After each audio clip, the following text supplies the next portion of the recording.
So it's been announced Billy Joe Saunders will defend his WBO middleweight title against former world champion David Lemieux on the 16th of December of this year. The fight is set to be staged in Montreal, Canada, and will be Saunders' first professional bout overseas. So just my initial thoughts on this particular matchup.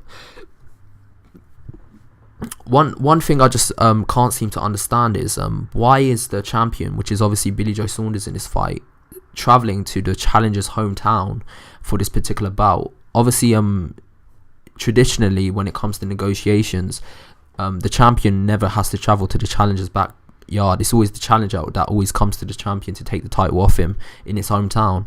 So one thing I'm befuddled about is the fact that, obviously, in terms of negotiating, why is it that Billy Joe Saunders will have to go to Montreal to defend his title?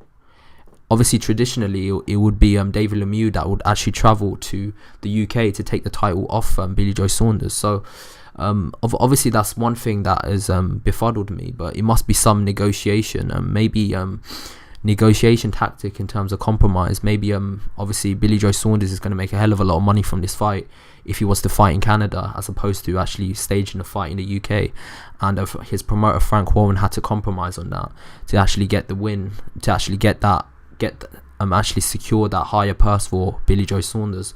But one thing must be said, it could potentially bite them in the future, because they may get that higher payday for travelling all the way to Montreal, Canada to fight obviously David Lemieux, but it could mean that they could get robbed on the cards. And obviously David Lemieux being very popular in Canada, they may actually that may influence the judges to actually give an unfair decision in favour of David Lemieux. So in terms of my thoughts of this particular fight, I feel like Billy Joe Saunders has finally come to the realisation that he cannot wait to get a match between Canelo and Golovkin, because obviously after their first fight, Canelo and Golovkin are likely to have a rematch, or they're going to actually fight one of the Charlo brothers. Obviously, with Billy Joe Saunders, with him winning the WBO middleweight title, he's always going to be in the loop when it comes to negotiating for Canelo's or Golovkin's next fight, because obviously for Golovkin to actually become a unified middleweight titleist and obviously secure his legacy, he's going to have to fight Billy Joe Saunders to win this title. Or if Billy Joe Saunders, the only way that won't happen is if Billy Joe Saunders loses his title, and then obviously Golovkin is going to fight whoever gets the title next. But for this moment right now, Billy Joe Saunders is relevant just because of the fact that the two of the highest pound for pound fighters in this sport, which is obviously Golovkin and Canelo, they're in his same weight class, and he has a title which will always keep him in the loop when it comes to negotiating for their particular fight. But I think obviously Billy Joe Saunders is trying to increase his negotiation power if and when them fights do happen by fighting this level of opposition. He's trying to keep himself busy. He's trying to beat highly ranked contenders, obviously regardless of Willie Monroe's poor performance against Billy Joe Saunders. It must be said, before the Billy Joe Saunders fight did happen, he was a highly ranked contender for that particular title. He just didn't perform on the night, but that doesn't change the fact that Billy Joe Saunders went out of his way, and he went ahead and fought a fighter that was highly ranked. Now I think Billy Joe Saunders is just trying to keep himself busy, constantly keep fighting top level opposition, so he could put himself in a position where he can actually navigate and get a fight against Canelo and Golovkin. Now there's two consensus when it comes to this particular fight. There's either, based on online forums and social media, a lot of people think that David Lemieux is just going to walk through Billy Joe Saunders and knock him out. And on the other consensus, you got a lot of people like myself who think Billy Joe Saunders is just too slick for him and will definitely just outbox him from the outside. And he's just, with his slick southpaw style, he's very awkward. He's very difficult to land a glove on. Obviously, Billy Joe Saunders will just outbox him. But just to play devil's advocate, I'm going to look at both theories here. So in terms of David Lemieux just getting inside and knocking him out, one thing I would say is Billy Joe Saunders, as slick as he is, he doesn't seem to have the best inside game. Now, you actually saw it in his bout against Chris Eubank Jr. When Chris Eubank Jr. did get on the inside in the later rounds, he did actually start releasing his flurries and on the inside, and Billy Joe Saunders did get caught a few times. as defensively slick he is on the outside, he doesn't have the same level of defensive prowess when it comes to the inside. Now, if David Lemieux does get inside of him, he may be able to knock him out and may be able to hurt him.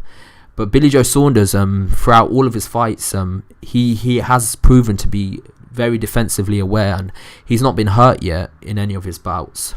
So obviously he must have a great chin with the fighters, with the level of opposition that he's been up against, to not have been hurt at this point. So I feel for Lemieux to actually beat Billy Joe Saunders, he's gonna have to break him down. The reason why I think that would be his only opportunity of beating Billy Joe Saunders is because of, obviously, Billy Joe Saunders does have stamina issues in the later rounds. We saw it against Chris Eubank Jr. Obviously, Chris Eubank Jr. did a lot better in the later rounds than he did in the first few rounds previous to that. And that must be because, obviously, I'm not saying it's the only factor, but one contributing factor to that is the fact that, obviously, Billy Joe Saunders does seem to fade in the later rounds. Now, just my thoughts on that, I think David Lemieux has to actually break Billy Joe Saunders down with punches to the body, punches to the chest. He needs to break down his rhythm, keep pressuring him, and put him in a situation where he does actually keep him on the ropes and does land them shots. And then in the later rounds, when the body shots do come into factor and Billy Joe Saunders does characteristically gas out, that's when David Lemieux can come on strong and hopefully knock Billy Joe Saunders out. Now, for Billy Joe Saunders, one thing that he needs to do is that basically he needs to box the defensively aware fight that he's been doing his entire career. When he fought Andy Lee for the first time, he had this thing where he was still defensively aware and he was boxing from the outside, but he did drop Andy Lee a few times.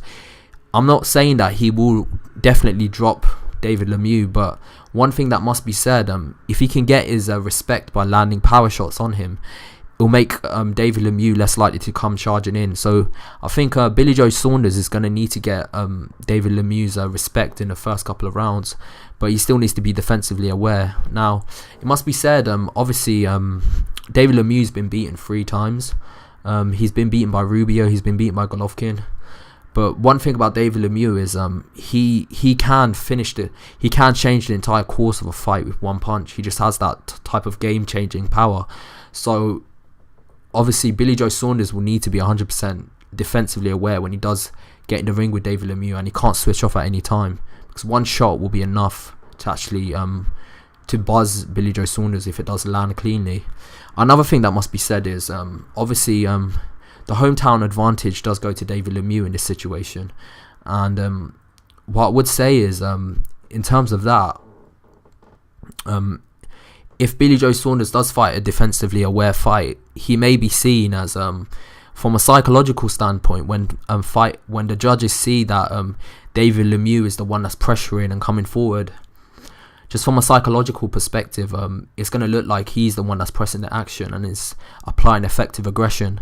So in that instance, Billy Joe Saunders will at times not just be defensively aware and evasive and fighting on the inside. He's going to have to come inside from time to time and stand his ground and hit and throw punches from the center ring when it comes to David Lemieux, because of the fact that he's fighting in foreign soil and he doesn't have the hometown advantage. So he's going to have to really press his issue when it comes to laying down the power on David Lemieux.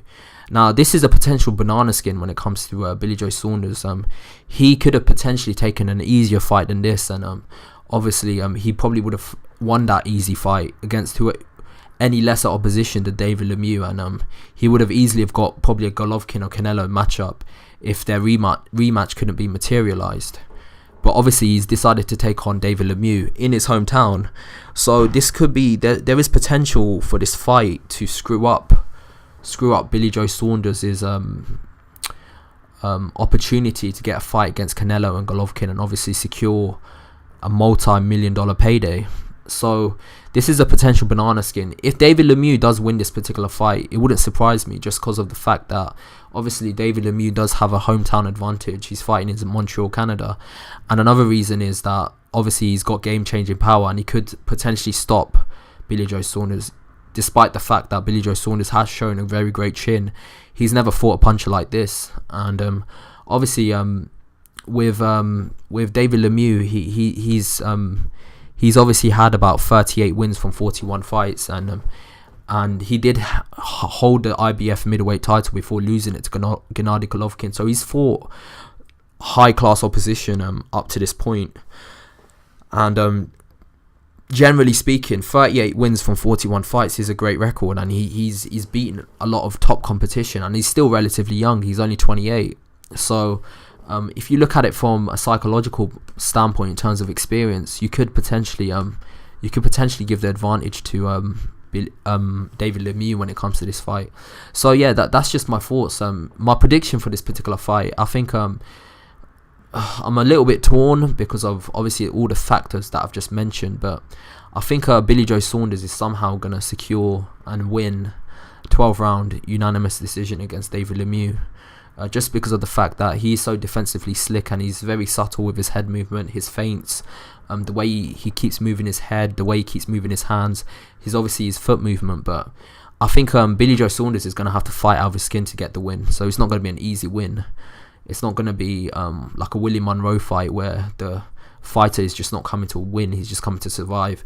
David Lemieux, obviously with all the animosity in the past with their Twitter feud, he's coming to win, and he's coming to lay down a lot of pain on Billy Joe Saunders because of all the things that Billy Joe Saunders has said in the past. So this is going to be a very interesting fight, and while it lasts, one thing is Frank Warren may regret not allowing this fight to be staged in the UK. Obviously, he had the negotiation power here with Billy Joe Saunders being the WBO world titleist.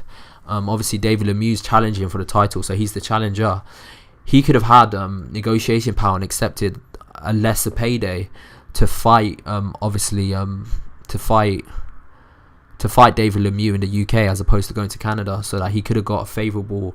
Not favourable, but like a fair judging when it comes to Billy Joe Saunders.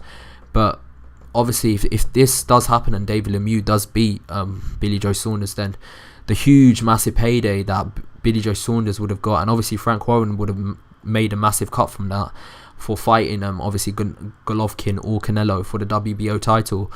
That's going to be lost forever if David Lemieux does win this fight. So Billy Joe Saunders is going to have to be at his absolute best. Like, he's going to have to bring it, and in some ways he's in a perfect position to do that. It's not like he's coming off that controversial win that he had off Akhunov.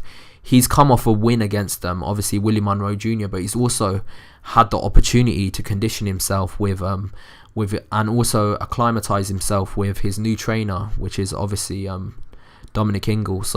And Dominic Ingle has seemed to have got him in fantastic shape. So just from that perspective, I think going into this fight, both of them are going into this fight from mentally a good position. So that's my thoughts on the fight.